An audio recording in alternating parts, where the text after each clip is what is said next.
আসসালামু আলাইকুম সবাইকে। আজকে আমি এসেছিলাম শূন্য গোলে মাঠে আমাদের প্রিয় নয়াবাড়ি টিমের খেলা দেখতে।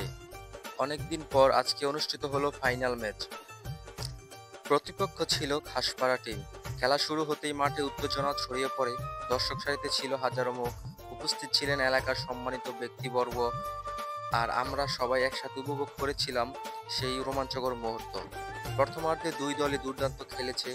একটি সুযোগ পেলেও কেউ গোল করতে পারেনি। দ্বিতীয়ার্ধে যখন মনে হচ্ছিল খেলা হয়তো টাই হয়ে যাবে, ঠিক তখনই নয়াবাড়ি টিমের এক চমৎকার আক্রমণ, গোল। ১-০ গোলে এগিয়ে যায় আমাদের নয়াবাড়ি টিম। দর্শকরা তখন উল্লাসে ফেটে পড়ে। সবাই হাততালি, স্লোগান, আনন্দ ধ্বনিতে মাঠ মুখরিত হয়ে ওঠে।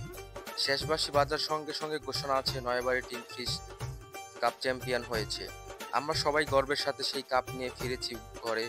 আলহামদুলিল্লাহ, এক অসাধারণ দিন, এক স্মরণীয় জয় আমাদের হয়েছে।